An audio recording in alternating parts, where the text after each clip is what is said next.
मानसिक हस्पिटल र तथा अनुसन्धान केन्द्र गर्ने भने त्यहाँ अनुसन्धान काम हुँदो रहेछ भन्ने पनि मान्छेले बुझाइ हुनसक्छ। रिह्याब सेन्टर गर्ने बित्तिकै चाहिँ नै अहिलेको मेन पावरलाई डबल गर्नुपर्छ भन्ने कुरा आयो। गाउँघरमा पनि मान्छे फलानाले अलिकति त्यस्तो अलि बेचैन कुरा गर्यो भने त्यहीँभित्रको स्थानीय अलिकति जान्ने सुन्ने मान्छेले ल्याएर धामी झाँक्री लाउने रिह्याब र जेनरल ट्रिटमेन्ट चाहिँ नछुट्याइकन त्यसले चाहिँ अलिकति हस्पिटल जस्तो भनेर चाहिँ हेर्न लायक बनाउन चाहिँ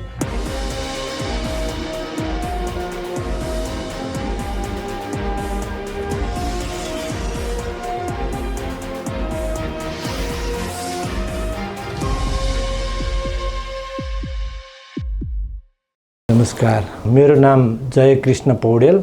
अहिले चाहिँ म मानसिक अस्पताल विकास समितिको अध्यक्षको रूपमा म अहिले काम गर्दैछु।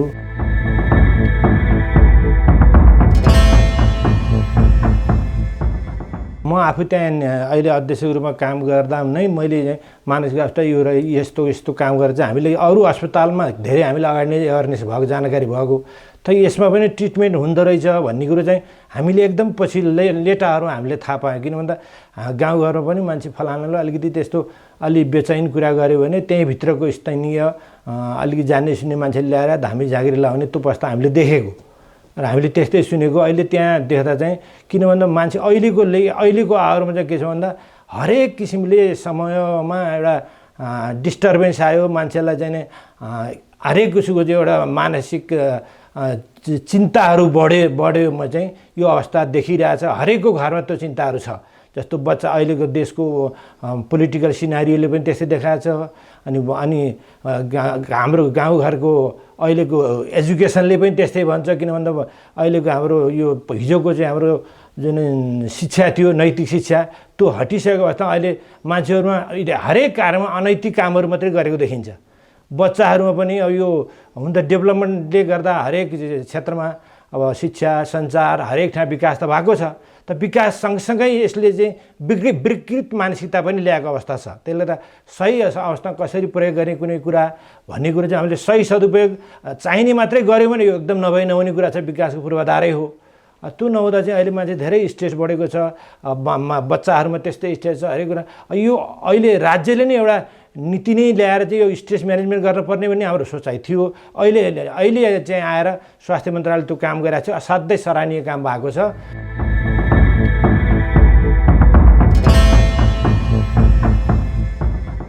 हस्पिटलको पहिलो अवस्था भनेको त्यहाँ उपचार गर्न ल्याउनुभन्दा पनि त्यसलाई चाहिँ त्यो उपचार घरमा राख्न नसकेर त व्यवस्था गर्नले त्यस्तो बिरामीहरूको अवस्था बढी देखियो। त्यसले गर्दा हाम्रो मान्छेहरूको मनस्थितिमै परिवर्तन गर्नलाई पहिला एवेरनेस कार्यक्रम एकदमै जरुरी देखियो। जब मान्छेमा अलिकति स्ट्रेस हो भने यो हरेक विभिन्न किसिमको स्ट्रेस त्यो अवस्था आउँछ। तर सही समयमा सुरुमै चाहिँ यसो हुने बित्तिकै हामीले उसलाई काउन्सेलिङ, उसलाई चाहिँ हरेक किसिमको चाहिँ परामर्श गर्ने पर्ने अवस्थाहरू हुन्छ। त्यही अन्तर्गत त्यो परामर्श देखुन नै त्यो सिटमा आयो भने हामीले समयमा आयो भने उपचार गर्न सक्ने अवस्था छ। र अर्को त्यहाँ ल्याइसकेपछि हाम्रो अरू मेन पावरको त हामीलाई त्यति छ भने त्यहाँ राम्रो चिकित्सक हुनुहुन्छ, त्यो खास समस्या होइन। तर के भन्दा मान्छेले हेर्ने दृष्टिकोणमा परिवर्तन नहुँदा त्यहाँ भएका चिकित्सकहरू कहाँ हस्पिटलमा गयो भन्दा यो चाहिँ शब्द नै नराम्रो चाहिँ प्रयोग गर्ने। त्यो अहिले मान्छेको जनजीवनमा त्यस्तो भन्दा त्यो जनजीवनमा बोलिएका शब्दहरूलाई चाहिँ अलिकति परिमार्जन गरेर त्यसको चाहिँ नै जनताले यसो त्यसलाई चाहिँ हामी त्यत्रो अनुसन्धान कामहरू पनि भएको छ। त्यसले गर्दा मानसिक हस्पिटल र तथा अनुसन्धान केन्द्र गर्ने भने त्यहाँ अनुसन्धान काम हुँदो रहेछ भन्ने पनि मान्छेले बुझाइ हुनसक्छ। त्यसले गर्दा अहिले त त्यसको शब्द नै मान्छेले नेगेटिभली त्यो भोकाबुलेरी प्रयोग गरे हुनाले मान्छेहरूको बुझाइ उपचार गर्नभन्दा पनि अरू अनकन्ट्रोल मान्छेहरूलाई चाहिँ ल्याएर त्यहाँ राख्ने जस्तो बुझिएको छ। त्यो हुनुहुन्न। यसलाई चाहिँ त्यसको चाहिँ यो रिह्याब सेन्टर जस्तो चाहिँ यसलाई छुट्टै गर्नुपर्छ र हस्पिटल छुट्टै गर्नुपर्छ। राज्यले त्यसलाई चाहिँ एफोर्ट लगाएर गर्नुपर्छ भन्ने पहिला मन्त्रीजीसँग मैले त कुरा गरिसकेका थिएँ। किन यो सरकारी कन्टेक्स्टमा रिह्याब सेन्टर छैन। त्यसले गर्दा यो एउटा यहाँ जुन रिह्याबको काम पनि गरिरहेछ, तर रिह्याबलाई चाहिँ यसबाट आइसोलेसन गर्नुपर्छ। यो चाहिँ नितान्त हस्पिटल एउटा विधा हो, रिह्याब एउटा विधा हो। जब अलि क्रोनिक बिरामी हुन्छ त्यसलाई अलि लङ टर्मसम्म उपचार गर्न पर्ने हुन्छ भने त्यसलाई रिह्याबको रूपमा हामीले काउन्सेलिङ गर्नुपर्ने। त्यसो गरेर त्यो चाहिँ छुट्टै एउटा रिहेबिलिटेसन सेन्टर जस्तो राज्यले हेर्ने पर्ने हुन्छ र अर्को यसलाई छुट्टै हस्पिटल रूपमा डेभलप गर्नुपर्छ भन्ने मेरो सोचाइ आएको छ। म त्यसमा अहिले म त भर्खर आएको नै यसको त्यो गर्दा हामीलाई कस्तो गर्न सकिन्छ छैन, खर्च गर्दा त्यो स्टेजमा म भर्खर सुरुवाती अवस्थामा म बुझ्दैछु र त्यो लाइनमा म अगाडि बढिरहेको छु।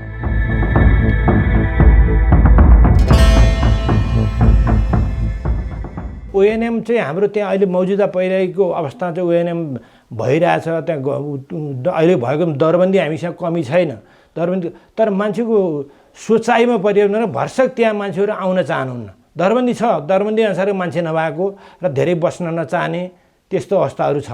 त्यसले गर्दा त्यो हट्नलाई पहिला हाम्रो यसको चाहिँ नै अर्गानोग्रामकै चाहिँ नै मानसिक अस्पताल एन्ड रिसर्च सेन्टर भयो भने कसैको त्यहाँ यही अनुसन्धान काम हुने चाहिँ अलिकति आफ्नो प्रोफाइल डेभलपमेन्ट गर्न सकिँदैछ भनेर डाक्टरहरूले चाहिँ आफ्नो प्रोफाइल डेभलपमेन्ट हिसाबले डाक्टरहरू उहाँ चिकित्सकहरूको हेराइ पनि फरक पहिले परिवर्तन गर्नु।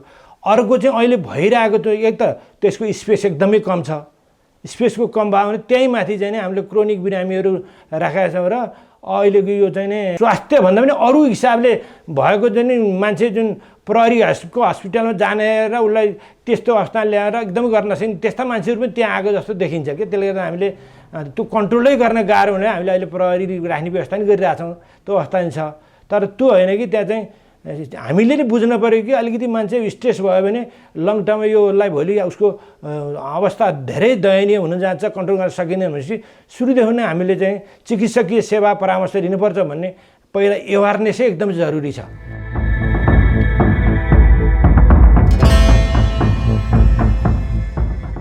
सामान्य हिसाबले उनीलाई काउन्सिलिङ गरेर त्यहाँ डाक्टर साहबले इन्ट्री गरिसकेपछि काउन्सिलिङ गर्नुहुन्छ। त्यसपछि उहाँहरूले काउन्सिल गर्दा पनि अरू साइड बाई साइड मेडिकेसनको पनि कुरा हुन्छ। त्यसपछि एकदमै जटिल छ भने फेरि एडमिट गरेर पनि उपचार गरिरहेछ।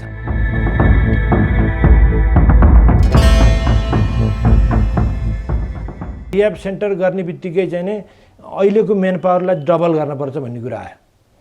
किन भन्दा त्यो रिह्याब सेन्टरमा जाने बित्तिकै चाहिँ अब डाक्टरहरू साइड त्यो चिकित्सकहरू चाहिँ अहिले जति नै त्यसको कसैको त्यही नै चिकित्सकीय दरबन्दी चाहिँ बढाउनुपर्छ, खर्च बढी लाग्छ भन्ने कुरो त्यहाँ निर्देशक साहबले मलाई भन्नुभएको छ।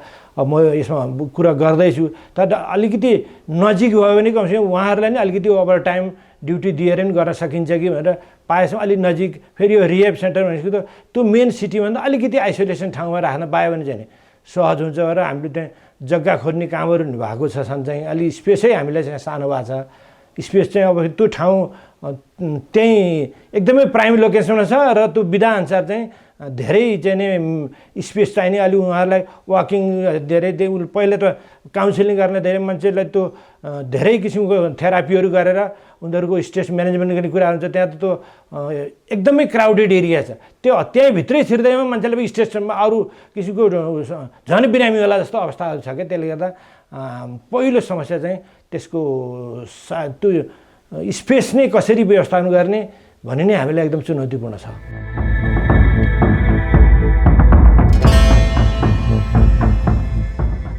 यहाँभन्दा अगाडिको विकास समितिको अध्यक्षज्यूहरूले पनि यो चाहिँ गर्दै आउनुभएको छ, जग्गा खोज्ने कामहरू चाहिँ भएको रहेछ। त्यो अहिलेको कन्टेक्स्टमा यो सरकारी जग्गा व्यवस्थापन अलिक चुनौतीपूर्णै छ, गाह्रै छ र यो विधाको चाहिँ फेरि नितान्त सहरमा केन्द्रित न अलिकति टाढा भयो भने अलिक म्यानेज गर्न अलिक धेरै स्पेस हुन्छ, गर्न सकिँदैछ। तर मेन पावर हिसाबले चिकित्सकले चाहिँ टाढा भयो भने त उहाँहरूले म्यानेज दिन त दरबन्दी त बढाउनु पर्ने अवस्था हुन्छ। नजिकै भयो भने चाहिँ नि उहाँहरूलाई अलिकति ओभर टाइम ड्युटी वा त सुविधाहरू थपेर पनि गर्न सकिने अवस्था हुँदो रहेछ। धेरै टाढा भयो भने धेरै मनपार लाग्छ, अलिकति नजिकै भयो भने त गर्न सकिन्छ भने चिकित्सकहरूले पनि मसँग त्यस्तो परामर्श गर्नुभएको थियो। त्यो पहिलो स्टेजमा चाहिँ पहिला हामीले यसको जुन मान्छेको मनस्थितिबाट चाहिँ नै उपचार गर्न जाने भन्ने सोच नै नभनेको त्यहाँ त कन्ट्रोल गर्न ल्याए जस्तो देखियो कि। त्यसै हामीले चेन्ज गरेर पहिला यसको हाम्रो मानसपटलमै पहिला एवारनेस गाउँघरमै हरेक ठाउँ हामी एवारनेस गरेर कस्ता बिरामी मात्रै त्यहाँ लाने र यो कुन स्तरको बिरामीले चाहिँ उपचार लिने हो भन्ने कुरो चाहिँ त्यो अलिकति आइसोलेट नगरिकन अहिले जस्तो सामान्य मान्छे अलिकति जुन बेचैन भयो भन्ने बित्तिकै सबै त्यहाँ जाने अवस्था हुँदा चाहिँ टाइममा पनि नजाने, फेरि घरमा आफूले अभिभावकले कन्ट्रोल गर्न नसकेपछि मात्रै त्यहाँ हस्पिटलको सेवा लिन आएको देखियो। त्यो होइन कि अब सामान्य मान्छे स्टुडेन्टले सामान्य म्यानेजमेन्ट त घर गाउँमै हामीले म्यानेज गर्न सकिन्छ। घर गाउँमा नसकिएको मान्छेलाई ल्यायो भने त त्यो अवस्था अहिले जस्तो समस्या हुन्थेन। र त्यसले गर्दा पनि अहिले हामीलाई छौँ यहाँतिर हामीले गर्न त गरिरहेको छौँ, त्यस्तो अहिले ठुलै समस्या त भएको छैन।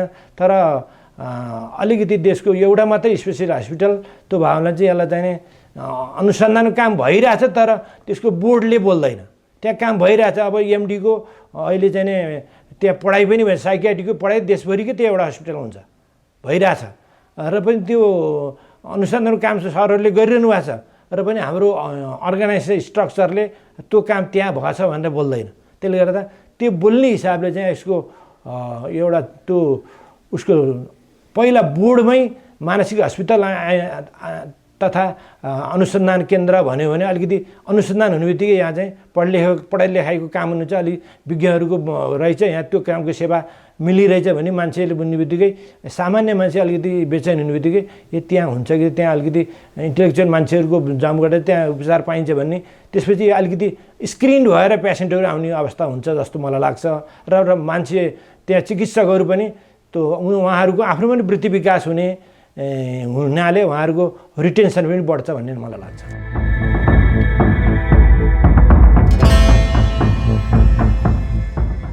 पहिलो नम्बरमा चाहिँ अब त्यहाँ कर्मचारी व्यवस्थापनमा चाहिँ अलिक चुनौतीपूर्ण छ। त्यसले गर्दा पहिलो चाहिँ मैले भने जस्तै त्यहाँ चाहिँ कर्मचारीहरूलाई आएर बस्ने वातावरण सिर्जना गर्न चाहिँ त्यो अलि अपहेली शब्दहरू जनताले नबोलिदिने हिसाबको वातावरण सिर्जना गर्नलाई त्यसको चाहिँ अहिलेको भएको संरचनामा चाहिँ परिवर्तन, नाममै परिवर्तन गर्नु चाहिँ पहिलो नम्बर। दोस्रो नम्बरमा चाहिँ के भन्दा चाहिँ त्यहाँ अहिले स्पेसियालिटी हस्पिटल हुनाले पूर्वाधारका चिजहरूमा राज्यले दिने, अरू हस्पिटललाई जसरी राज्यले प्रिफर गरेछ त्यस्तै तरिकाले त्यहाँको पनि पूर्वाधार व्यवस्थापन, अरू चाहिँ औषधिको व्यवस्थापन र त्यो त्यहाँको जुन चिकित्सकहरूलाई परामर्श अनुसन्धान र विदेशसँगको चाहिँ आफ्नो ज्ञान सेयरिङका कुराहरूलाई पनि त्यहाँको चिकित्सकहरूलाई प्रिफरेन्स दिएर उहाँहरूले पनि अलिकति बाहिरको गएर अरू देशको हेरेर त्यहाँ आएर चाहिँ अरू देशमा यस्तो किसिमको विधालाई कसरी म्यानेज गरेछ त्यो हेर्न पाउनु भयो र त्यो फर्केर आएर त्यहाँ लागू गर्ने र उहाँहरूलाई एउटा इन्सेन्टिभ पनि हुन्छ। त्यहाँ चिकित्सकहरूलाई पनि त्यो इन्सेन्टिभको व्यवस्था पनि गर्नुपर्छ, जसले गर्दा उहाँहरूको वर्किङ स्टाइल र एउटा वर्कलोड बढी छ। त्यसले गर्दा उहाँहरूलाई अलिकति मोटिभेसन हुन्छ जस्तो मलाई लाग्छ। एब्रोड ट्रेनिङहरू दिने त्यस्तो गर्नु। अर्को र चाहिँ अर्को त्यहाँको जुन अहिले ओएनएमका भएको दरबन्दी अनुसारको म्यानपावर परिपूर्ति भयो दरबन्दी अनुसारको चाहिँ म्यानपावर भयो भने पनि केही यसमा गर्न सकिन्छ। तर मान्छे त त्यहाँ हुनुहुन्छ, तर दरबन्दी अनुसारको व्यवस्था हुन सकेको छैन। त्यसले गर्दा त्यो अवस्था पनि हामी त्यसमा लाग्दैछौँ। र यदि अर्को चाहिँ राज्यले एकदमै धेरै चाहिँ त्यसलाई, किनभने अहिलेसम्म त्यो बाहेक नेपालमै त्यो एउटा हस्पिटल चाहिँ यस्तो स्पेसियालिटी साइकियाट्रीको त्यो मात्रै हो। त्यसले गर्दा त्यसलाई राज्यले एकदमै बढी चाहिँ प्राइम चाहिँ आफ्नो नीतिहरू सूचीमा राखेर त्यसको वृद्धि विकास गर्ने र त्यो दुईटा चाहिँ रिह्याब र जेनरल ट्रिटमेन्ट चाहिँ नछुट्याइकन त्यसले चाहिँ अलिकति हस्पिटल जस्तो भनेर चाहिँ हेर्न लायक बनाउनु चाहिँ त्यो दुईटा विधालाई कानुनत नै चाहिँ एउटा स्वास्थ्य मन्त्रालयले आइसोलेट गरेर अगाडि बढ्यो भने बल्ल त्यहाँ चाहिँ सबै मान्छेहरू आएर त्यो चिकित्सा सेवा दिने र एउटा होमली इन्भाइरोमेन्ट यो हस्पिटल जस्तो वातावरण सिर्जना हुन्छ भन्ने जस्तो मलाई लागेको छ।